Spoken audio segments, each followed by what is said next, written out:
Vamos falar agora de uma outra atuação do STF, agora na pessoa do ministro Flávio Dino, que a gente já sabe que está numa batalha ali para botar ordem na execução das emendas parlamentares. Agora o Flávio Dino determinou que a Polícia Federal passe a analisar a execução das chamadas emendas PIX, que são aquelas que saem direto do Tesouro Nacional para o destino final, né? Para as prefeituras, para os estados, para execução e o gasto desse dinheiro.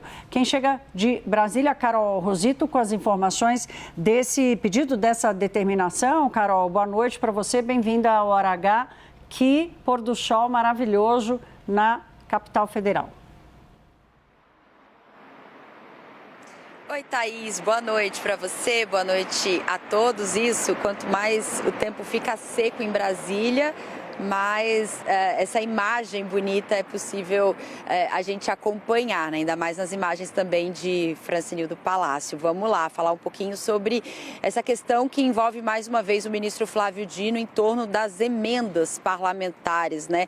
Ele fez esse pedido agora para a PF depois do relatório que foi entregue pelo Tribunal de Contas da União, um relatório entregue no dia 31 de julho que aponta irregularidades, inconsistências entre 2020 e 2024, por exemplo, Thaís, falando sobre a falta, mais uma vez, de transparência e rastreabilidade dos recursos, regularidades também nas execuções financeiras dessas transferências especiais, regularidades ainda no processo de licitação, colocando indícios de fraude e também contratos de empresas inidôneas e ainda obras e serviços que não teriam sido executados de maneira correta ou até superfaturadas essas obras, né? Segundo o TCU, essas irregularidades somam aí cerca de 55 milhões de reais em prejuízos aos cofres públicos, né? Ao todo foram auditadas 100 transferências especiais destinadas a 74 estados e municípios que somam 198 milhões de reais, recursos que deveriam ter sido utilizados ali para obras,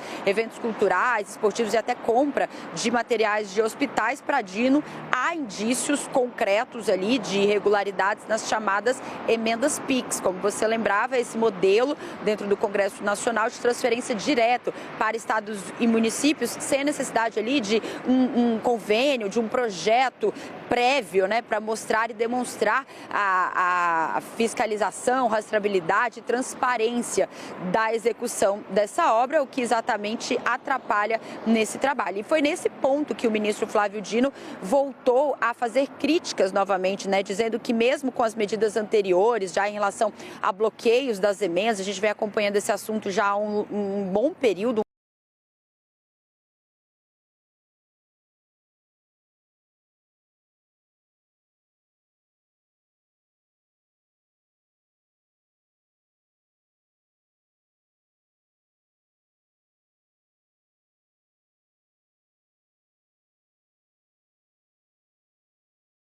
Lindbergh Farias na Conab, né? A suspeita levantada pelo deputado Gustavo Gaia indica a compra de alimentos de cooperativa fora ali do reduto eleitoral de Lindbergh, que é o Rio de Janeiro. Agora o deputado e também a própria Câmara têm um prazo de 10 dias para prestarem esclarecimentos. Volto com você. Não tem.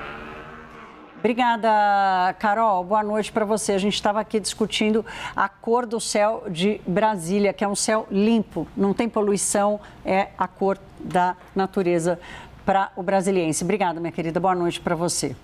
Vamos trocar de tela? Vamos tirar o pôr do sol e vamos trazer o nosso Matheus Teixeira, que está na redação, que está no estúdio. Não tem o pôr do sol, mas tem informação, que é o que importa. Matheus, boa noite, bem-vindo. Uma dessas emendas aí que entrou no escopo do pedido de investigação do ministro Flávio Dino é do do candidato a vice escolhido por Flávio Bolsonaro, do Alfredo Gaspar.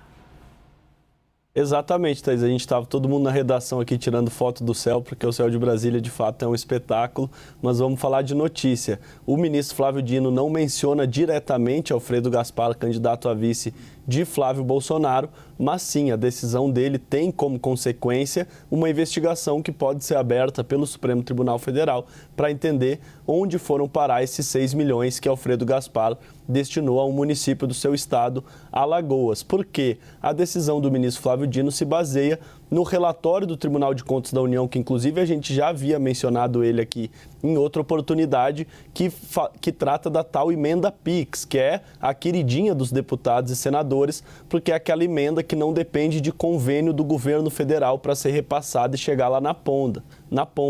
É a emenda que os deputados e senadores chamam de fundo a fundo, ou seja, sai do fundo do governo federal, da União, diretamente para o fundo do município. É muito mais rápido a transferência da verba e, portanto, beneficia a base eleitoral dos parlamentares muito mais rápido, mas a auditoria do TCU identificou que de 100 repasses, ao menos 82 havia irregularidades. E do total de 198 milhões analisado, podem ter sido desviados ou ao menos perdidos pelo menos 48 milhões de reais, ou seja, cerca de 25%, que era para ter investimento lá na ponta e beneficiar a vida do cidadão, acabou se perdendo no meio do caminho. E o caso do vice de Flávio Bolsonaro é uma questão de rastreabilidade, segundo o Tribunal de Contas da União, porque o dinheiro saiu do governo federal, foi para o caixa da prefeitura, mas quando chegou no caixa da prefeitura, a prefeitura usou o dinheiro, repassou para o caixa geral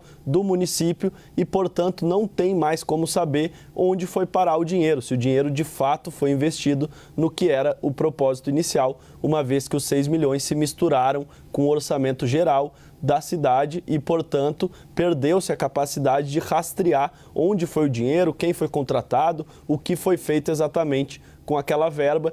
E esse é um dos pontos principais da auditoria do Tribunal de Contas da União, que é justamente encontrar um mecanismo mais eficiente para que o cidadão consiga acompanhar passo a passo para onde está indo o dinheiro dessas verbas parlamentares. O deputado Alfredo Gaspar, lá quando a CGU divulgou o relatório, afirmou que ele fez o papel dele, que era destinar o dinheiro e não fiscalizar, ou ao menos saber exatamente como a prefeitura ia manejar essa verba, mas fato é que não estamos falando de um montante pequeno, são 6 milhões de reais, e o ministro Flávio Dino, como a gente já vem mostrando aqui há algum tempo, nessa cruzada contra as emendas parlamentares, o ministro Gilmar Mendes também respaldou o ministro Flávio Dino e na semana passada afirmou, inclusive, que na próxima legislatura será necessário pensar um modelo mais eficiente e mais completo de como devem ser tratadas essas verbas parlamentares, que ano após ano vem crescendo muito, inclusive estrangulando o próprio orçamento do Poder Executivo, que hoje praticamente perdeu seu poder de discricionariedade do orçamento e praticamente vive de executar o que os deputados e senadores mandam.